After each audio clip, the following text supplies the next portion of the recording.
The room went quiet when the chapel doors opened.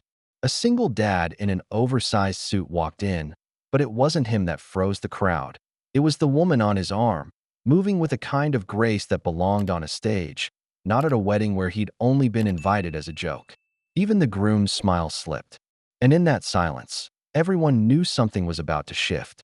The organist rehearsed a gentle prelude while ushers whispered directions, and the florist's last-minute fixes left a faint trail of petals on the aisle. At the altar, Ethan lifted his wrist and fussed with the angle of a cufflink as if the right glint of silver could steady the flutter in his stomach. Liam leaned in with the easy familiarity of a best friend who'd already decided this would be a flawless day, his voice pitched so only the groom could hear. "Did you genuinely invite him?" Liam murmured, the corner of his mouth tipping up like he was letting Ethan in on a minor mischief rather than a cruelty. Ethan allowed himself a quick grin, a private flash of teeth that he smoothed into something more photogenic the instant a camera drifted near. "Absolutely," he said, barely moving his lips. "But he won't show." He added a casual shrug, a line he'd already repeated enough times to believe it himself. The man would be too busy with diaper changes or slicing coupons to darken the door of a ceremony like this. Liam snorted under his breath, and the two of them glanced instinctively to the back rows where latecomers were beginning to gather. It had started as a joke, an unkind one, Ethan knew, though he had never called it that out loud. The name had been added to the list with a flourish and a smirk, accepted by the planner without comment, slotted into the seating chart like an extra fork at a crowded table. Noah Carter, the quiet man who lived nearby and kept to himself. A man Ethan and his circle barely noticed unless they needed an errand. A placeholder, someone to fill a chair in a photo so the frame looked balanced. A single father with too much on his plate, they'd said. 2 jobs just to stay afloat, they'd said. The kind of man who didn't belong in their circle, not truly.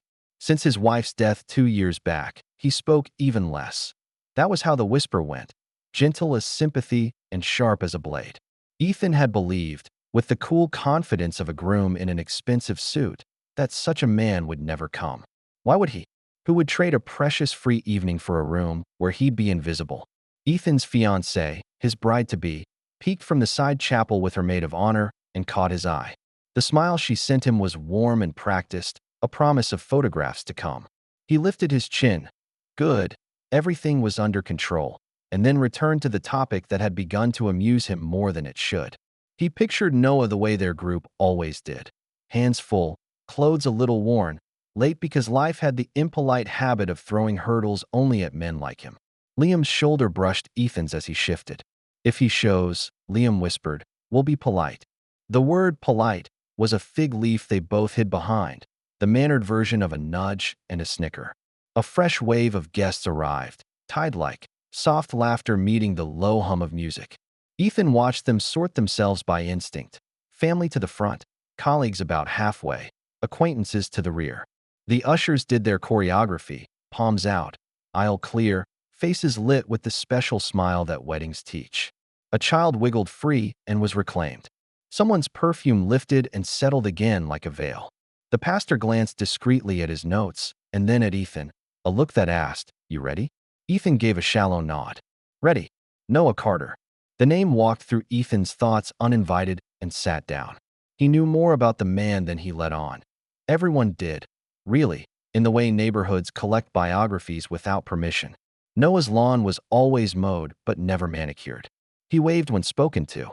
He carried grocery bags in both hands because there was no one to carry the second set, and if anyone offered help, he would manage a smile that said, "Thank you, and I've got it." After his wife's passing, 2 years ago, an anniversary the street remembered with casseroles that first season and silence thereafter, Noah's voice had grown quieter, but his presence hadn't. He was always there, at the bus stop with his daughter, at odd hours leaving for a shift and returning from another, a man stapled to responsibility.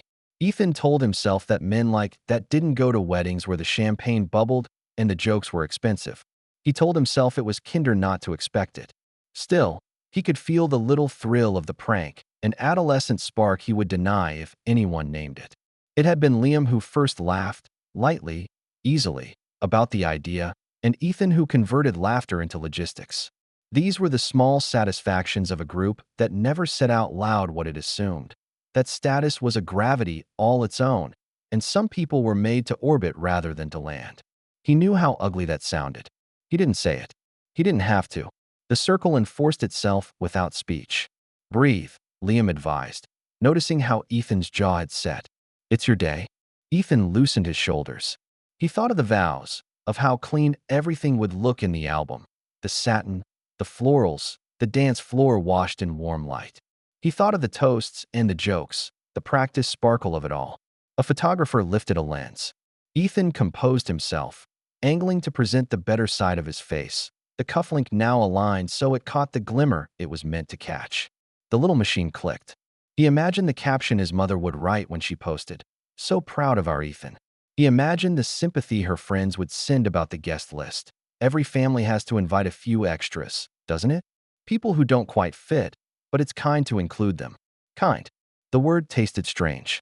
"Hey," Liam said, voice even lower. "If he walks in, we nod. That's it. No production." "No production," Ethan agreed, though the heat in his chest said otherwise. He couldn't tell if it was nerves or anticipation. He had thought, when he first slid Noah's name into the spreadsheet, that the satisfaction would come from absence. The empty chair would be the punchline. See, predictable. But now, waiting at the front of a room slowly filling with witnesses, Ethan felt the joke tightening around him like a collar. At the back, the door's side opened to accommodate another cluster of guests. Heads turned with the reflex of a school of fish. Even the organist's hands paused for a breath between measures, and the air stretched, taut and expectant. Liam's elbow found Ethan's arm again. "Don't," he warned, a small smile in place for the nearest aunt with a phone. "You'll crease your face." Ethan refused to look. Then he did. It was a twitch more than a decision, the kind of impulse that turns a man's head before he can decide against it. All he saw at first were silhouettes against light, shapes moving into the nave, a suggestion of height, the outline of someone stepping with deliberation rather than hurry. A murmur passed through the rear rows, soft as a breeze, and then a little stronger. Ethan's heartbeat landed a fraction harder. "It's nothing," he told himself. "Another cousin. A colleague's plus one." He eased his mouth into a smile again, grateful for the training of a lifetime. Never let your face betray your thoughts. "Breathe," Liam repeated, but this time the word had lost its easy humor and settled into something practical. The pastor checked his watch. The photographer drifted sideways as if drawn by a magnet. Ethan thought of the list, the columns and rows, the careful balance of who sat where and with whom. He thought of a name that had seemed so negligible when he typed it that he hadn't even bothered with the correct capitalization on the first pass. Noah Carter. He told himself, one last time, that men with diapers to change and coupons to clip do not walk into rooms like this. He told himself that would be the end of it. From the doorway, a figure stepped fully into view. Ethan did not yet register who it was. Only that conversation tilted toward them, that the aisles seemed to narrow and lengthen at once, that something in the room's temperature shifted an imperceptible degree. He blinked, and for a heartbeat longer, held on to his certainty like a man gripping a doorknob during a tremor, insisting that the floor was steady. Somewhere behind him, a camera clicked again. The organist resumed, soft and bright. The ushers lifted their hands to guide, their smiles widening to cover the sudden spike of curiosity in the crowd. Liam's breath touched Ethan's ear, almost a laugh, almost a warning. And Ethan, groom, host, orchestrator of every detail, felt the first thin thread of unease pull loose inside his chest. The hum of conversation swelled, a tide rolling just beneath the organ's steady notes, when the double doors at the rear of the chapel opened wider than usual. A sliver of late afternoon light pierced the space, catching dust motes and gilding them like sparks. Guests twisted in their seats with the kind of curiosity that spreads faster than words. Noah Carter stepped through, and for a moment the very sight of him seemed almost ordinary, until the weight of disbelief settled across the room. His suit hung just a little loose across his shoulders, the sleeves breaking awkwardly at his wrists, as though borrowed from a man broader than he was. The shoes on his feet bore scuffs at the toe, the kind that not even hurried polish could hide. But his chin was level, his gaze steady, and on his arm was a woman who transformed the air itself. Clara moved with the unhurried grace of someone who knew she was being watched and had never minded it. Her gown was simple in its lines, but the fabric shimmered like water when she walked. Each step carried a certainty that needed no explanation. She leaned lightly against Noah's arm as though it were the most natural place in the world to be. Her presence silenced a laugh here, shortened a whisper there, until the sound that remained was the quickened pulse of people realizing they were witnessing something unexpected. At the front, Ethan's practiced smile thinned, losing its polish. He had pictured Noah in this very moment, imagined him awkward and alone, an easy subject for a nudge and a smirk. But what he saw instead unsettled him. The quiet confidence of a man who had nothing to prove, and beside him, a woman who commanded the attention that no amount of wealth or tailoring could buy. Liam's elbow pressed into Ethan's side. "Man, who is she?" he whispered, his voice sharp with surprise. His eyes had locked onto Clara with the same instinct as everyone else's, and he couldn't disguise the edge of admiration. Ethan didn't answer. For the first time that day, he found his throat dry, his cufflinks forgotten. Even the bride, standing half-hidden in the side chapel, faltered. Her smile wavered when she saw the couple moving down the aisle. She looked back at Ethan, searching for reassurance, but what she found was his rigid posture, his shoulders squared as if bracing for impact. Noah's eyes met Ethan's just once as he approached. He inclined his head with the politeness of a man acknowledging a host. Nothing more. But Clara did not bow her gaze. She fixed Ethan with a look that seemed to pierce through the fabric of his carefully arranged day, her expression unreadable, steady, and sharper than any spoken reproach. Ethan broke the glance first, shifting his eyes toward the pastor, toward anything that would not remind him of the joke that had already begun to sour. The pair passed down the aisle and into the body of the chapel. People leaned subtly toward one another, murmuring in hurried tones. "She must be a diplomat."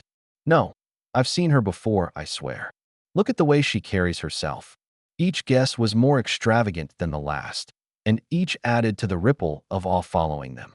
When Noah and Clara reached their seats, Clara's hand lingered on his arm a heartbeat longer, then rested in her lap with effortless composure. She did not seem to notice the eyes on her, or perhaps she did and welcomed them. Noah sat straighter than usual, and though his suit did not fit him well, there was a dignity in his bearing that made the ill fit seem irrelevant. The organist resumed a brighter piece, signaling that the ceremony would begin, but the atmosphere had already shifted. Ethan could feel it pressing against his chest, as though the air itself were denser. Guests no longer whispered about floral arrangements or the cut of the bride's gown. Their gazes had been drawn elsewhere, their expectations disrupted. For the first time since the morning began, Ethan sensed he was no longer the center of his own wedding. And with that realization came a shadow of unease that he could not shake. The ceremony ended with the practiced rhythm of vows, rings, and applause, yet an odd tension lingered beneath the cheerful surface. As the guests flowed from pews to reception hall, Ethan could feel it, the way heads still tilted toward Noah and Clara, the way their presence pulled conversation like a magnet pulls filings. The reception room glittered under strings of lights. Silver cutlery clinked against crystal glasses, and the floral centerpieces had been positioned just so. Ethan had obsessed over every detail of the seating chart, ensuring balance, hierarchy, and appearances. That was why, when he reached the head table and glanced down toward the reserved seats, the sight made his breath hitch. Noah Carter's name card did not rest in some distant corner among distant relatives or co-workers plus ones. It was positioned at the VIP table, directly beside the bride's mother. In there, settled with a serenity that looked rehearsed, though surely it was not, Clara sat as though she had belonged there for years. The bride's mother leaned toward Clara almost immediately, her posture softening as if she'd found a confidant. Clara answered with the occasional nod and smile, every gesture graceful, her hand resting lightly on the tablecloth as though nothing about the moment was unusual. Guests drifting past stole glances, and whispers swelled again. "Who is she? She must be someone. I've seen her before. Wasn't she in that business magazine?" Ethan tried to enjoy the clatter of cutlery and the warmth of wine, but every so often his eyes returned, pulled against his will, to that table. He caught the bride's mother laughing softly at something Clara said, her eyes crinkling. the way she usually reserved for lifelong friends. His bride, meanwhile, adjusted her napkin twice, then fussed with her bracelet. Her smile, though polite, had grown thinner, more strained, and Ethan could feel her unease humming next to his own.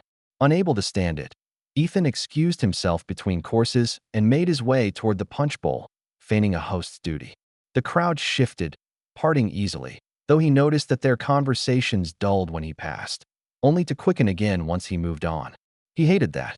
He hated knowing their attention wasn't his. Noah was there, pouring himself a glass with unhurried calm. He wore the same slightly ill-fitted suit, but on him now it looked less like a flaw and more like a refusal to apologize for what he was. Clara wasn't far, still engaged in discussion at the table, but she seemed to sense his absence without even glancing. Ethan forced a smile. "Hey," he said, keeping his tone light, almost teasing. "Who is she?" Noah looked at him over the rim of the glass.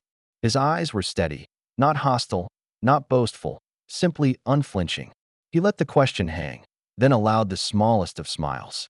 "Her name's Clara," he said evenly. "That's all you need to know." There was no swagger, no flourish, yet the words landed heavier than if he'd shouted them. Ethan felt his chest tighten. He wanted to push further, to demand more, but something in Noah's expression, the quiet dignity of a man who had endured too much to flinch now, held him back. A guest nearby chuckled at something across the room. Glasses clinked. The world carried on. But Ethan felt, in that brief exchange, that control of the evening had already begun to slip from his hands. The clinking of glasses settled the room into a hush as the toasts began. The best man rose first, a confident grin on his face, tossing out jokes that drew easy laughter. Inside references to college days, late-night adventures, and mishaps no one else at the tables could quite follow. The groom laughed too, though his eyes wandered often toward Noah's table, and every so often his smile faltered when he caught Clara's calm, poised figure beside the bride's mother. The maid of honor followed, nerves fraying at the edges of her words. She clutched her note cards, voice trembling with emotion as she stumbled through a heartfelt speech about friendship, devotion, and the long path that had led to this day. Tears welled, and guests dabbed at their eyes, touched by her sincerity. Then came silence, the kind that hovers, waiting for someone else to stand. Chairs creaked softly, glasses shifted, and the crowd seemed ready to move on to the next course until Clara rose. Her movement was unhurried, deliberate. The scrape of her chair was small, yet every head turned. The room held its breath as she placed her napkin on the table, her gown flowing like poured silk as she stepped into the open. Her eyes swept across the room, steady and luminous, and then softened as they found Noah. "I hadn't intended to speak tonight," she began, her voice rich and composed, carrying without strain. "But I feel compelled." Whispers darted like sparks through the hall. Noah shifted, uncomfortable, but Clara's gaze anchored him. She looked back at the crowd, her posture tall and assured. "Noah Carter is a man most of you scarcely notice," she said, her tone clear and measured. "Some of you have even mocked him." A ripple coursed through the guests. Ethan's color drained, his smile stiffening as if nailed in place. Clara's voice did not waver. "Many measure success by titles, or wealth, or the circles they keep," she continued. "But Noah values love and sacrifice above all else. He has raised his daughter alone, carrying the weight of 2 jobs, so she never goes without. He rebuilt his elderly neighbor's home after a devastating flood, hammer in hand, without ever asking for payment or recognition. He donates blood every month, faithfully, knowing someone he may never meet will live because of it." Noah lowered his gaze, his throat tightening, and used to hearing his life laid bare. He wanted to protest, to wave away her praise, but Clara's words held the room firmly. Her voice softened, trembling now with personal memory. "And when I was at my lowest," she said, "he was the only one who offered kindness without expecting a thing in return." She paused, the weight of emotion flickering across her features before she steadied herself. "I met Noah by chance, stranded on a roadside. No wallet, no phone, only fear. He stopped. He helped. And he asked for nothing." The silence deepened, reverent, broken only by the faintest shuffle of feet and the sound of someone inhaling sharply. Clara turned her gaze then, sharp and unflinching, toward Ethan. You invited him here as a jest, she said plainly. Ethan froze, as though pinned in place. But know this. I am Clara Bennett, CEO of Bennett Trust. We fund more than 80 nonprofits and scholarships across this country. And starting today, Noah will lead our newest initiative, an endeavor supporting single parents, so that he will never again have to work 2 jobs just to survive.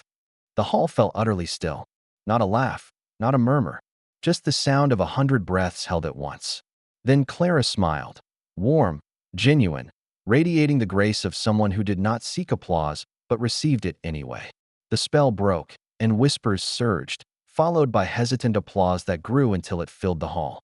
Noah sat frozen, humbled, his heart a storm of disbelief and gratitude. Ethan sat stone-faced at the head table, the spotlight he had claimed for himself torn away, leaving him in the shadows of his own wedding. The applause after Clara's speech did not fade so much as shift, rippling into murmurs that carried well past dessert. The band struck up something gentle, a melody meant to coax guests onto the dance floor, but the first eyes to rise from the tables were not on the bride and groom. They were on Noah and Clara. Clara extended her hand with a quiet smile, and Noah, still stunned by what had just been spoken, placed his palm in hers. His steps were hesitant at first, but as they reached the edge of the dance floor, something softened in him. She rested her hand lightly on his shoulder, her other hand firm in his, guiding with assurance. They moved slowly, deliberately, as though there was no one else in the room. The crowd seemed to lean toward them. Guests who had whispered speculation earlier now simply watched in silence, as though witnessing a story unfold that no one had expected to see tonight. Even the bride's mother, seated once more, kept her gaze on the pair, her expression softened into quiet approval. At their table, Ethan sat rigid. His wine glass remained untouched, his fork idle against the plate. He glanced around, seeking the attention that should have been his, only to find it slipping away. His bride tried to draw him back with a squeeze of his hand, but even her eyes strayed toward the couple moving with unassuming grace at the dance floor's edge. And then came Lily. Noah's daughter darted from between chairs, her new dress shimmering as she twirled herself in delighted circles. Clara had placed the gift in her hands earlier that evening, and Lily had insisted on wearing it immediately, the skirt flaring as she spun. Her laughter rang bright and free, cutting through the tension that had weighed the evening. She giggled, stumbled, then twirled again, blissfully unaware of the currents shifting among the adults. Clara caught sight of her and gently drew Noah to the side so Lily could spin in their orbit. Guests laughed softly at the sight, charmed in spite of themselves. Some clapped along with her rhythm. Others leaned closer to watch her joy. The band, noticing, softened their notes to match the child's carefree steps. Noah, holding Clara's hand still, felt a warmth settle deep in his chest. For so long he had lived unnoticed, his quiet sacrifices unseen, his love for his daughter his only constant reward. Yet here, in this hall meant to celebrate another man, he felt something shift. He was no longer invisible. He was seen, and not just for his hardships, but for his strength. From across the room, Ethan's vision blurred at the edges. The laughter that should have filled his wedding belonged to someone else now. The spotlight had moved, and no toast, no photograph, no performance could bring it back. The night ended with Noah still at the dance floor's edge, Clara's hand in his, Lily's laughter circling them like light. And though he would return to his modest home, to the life that was his, something within him had already changed. His kindness had been noticed. His quiet heart had found recognition. And in that recognition was the promise of a future no cruel joke could diminish.